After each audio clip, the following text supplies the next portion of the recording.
Guys ಮಂತೆರ್ಲ ನಮಸ್ಕಾರ ಎಂಚೆಲ್ಲರು ಮಂತೆರ್ಲ ಯಾನ್ ಸೌಖ್ಯ ಹೂ ಸ್ಟಾಪ್ಡ್ ಯು? ನಿಮ್ಮನ್ನ ತಡೆದಿರುವವರು ಯಾರು? ಮಂತೆರ್ಲ ಸೌಖ್ಯ ಅನ್ನಗೆರೆ ತಂದುಲ್ಲೇ. ಬೆಳಗ್ಗೆ ಹೇಳುವಾಗ ನೋಡ್ತೇನೆ ಅಪ್ಪ ಪುಟ್ಟಕ್ಕನನ್ನು ಕರ್ಕೊಂಡು ಹೋಗ್ತಿದ್ರು. ಅದಾಗಿ ಸ್ವಲ್ಪ ಹೊತ್ತಲ್ಲಿ ಮಳೆ ಬಂತು. ಮಳೆಯಲ್ಲಿ ಜೊತೆಯಲ್ಲಿ ದಿನವಿಡೀ ನೆನೆಯಲು ತುಂಬಾ ಕುತೂಹಲ ಹಾಡು ಹೇಳ್ತಾ ಮತ್ತೆ ರೆಡಿಯಾಗಿ ಊಟ ಮಾಡಿದ ಮೇಲೆ ನಾನು ಸ್ವಲ್ಪ ಹೊತ್ತು ಕೂತು ಬುಕ್ ಓದಿದೆ.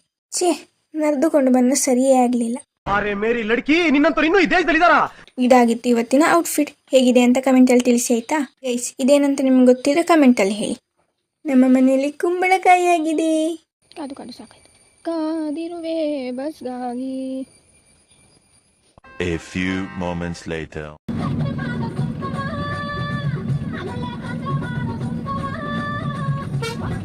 ಬರೀ ಇಂಥದೆಯ. ಆಫೀಸಲ್ಲಿ ಹೋಗಿ ಕೆಲಸ ಮಾಡಿ ಬುಕ್ ಓದಿದೆ. ಆಫೀಸಲ್ಲಿ ಒಬ್ರು ಅಕ್ಕ ನನ್ನ ವಿಡಿಯೋ ತೆಗಿಬೇಡ ಅಂತ ಓಡಿ ಹೋದ್ರು. ಇನ್ನೊಬ್ರು ಅಕ್ಕ ನನ್ನ ವಿಡಿಯೋ ತೆಗಿಬೇಡ ಅಂತೇಳಿ ಚಂದ ಪೋಸ್ ಕೊಟ್ರು. ಸರಿಯಾಗಿದ್ದಾರೆ ಇಬ್ಬರುವೆ. ಊಟ ಮಾಡಿ ಹರಟೆ ಹೊಡಿತಾ ನಗರ್ತಿದ್ವಿ. ಬುಕ್ಕ ನಾನು ಚೂರು ನೀರು ಪರಿಯೆ ಇದಾಯ್ಪೋತು. ನಗ ಪುಚ್ಚೆ ಬತ್ತಿತ್ತುಂಡು. ಎಲ್ಲ ಕೆಲಸ ಮುಗಿಸಿ ಮನೆಗೆ ಹೋಗ್ತಿರ್ಬೇಕಾದ್ರೆ ಹಸುವಾಯ್ತು ಅಂತ ಹೇಳಿ ಕ್ರೀಮ್ ಬಂದು ತಗೊಂಡು ಬಂದಿದ್ದೆ. ಅದನ್ನು ತಿಂತಾ ಮನೆಗೆ ಹೋದೆ. ಆಹಾ ಎಷ್ಟು ಚಂದ ಅಲ್ಲ. ಮತ್ತೆ ಹಸಿವಾಗ್ತಿತ್ತು ಅಂತ ರಿಂಗ್ಸ್ ತಗೊಂಡು ಬಂದಿದ್ದೆ. ಆ ರಿಂಗ್ಸನ್ನು ತಿಂತ ಆಚೆ ಈಚೆ ಹೋಗ್ತಾ ಇದ್ದೆ ಒಬ್ಬಳೆ. ನೋಡಿ ರಿಂಗ್ಸಲ್ಲಿ ಸ್ಕೇಟಿಂಗ್ ಸಿಕ್ಕಿತ್ತು. ಮಜಾ ಆಯಾ. ಅದೆಷ್ಟೋ ದಿನಗಳಿಂದ ಓದಬೇಕು ಅಂತ ಅಂದ್ಕೊಂಡಿದ್ದೆ ಈ ಬುಕ್ಕನ್ನು.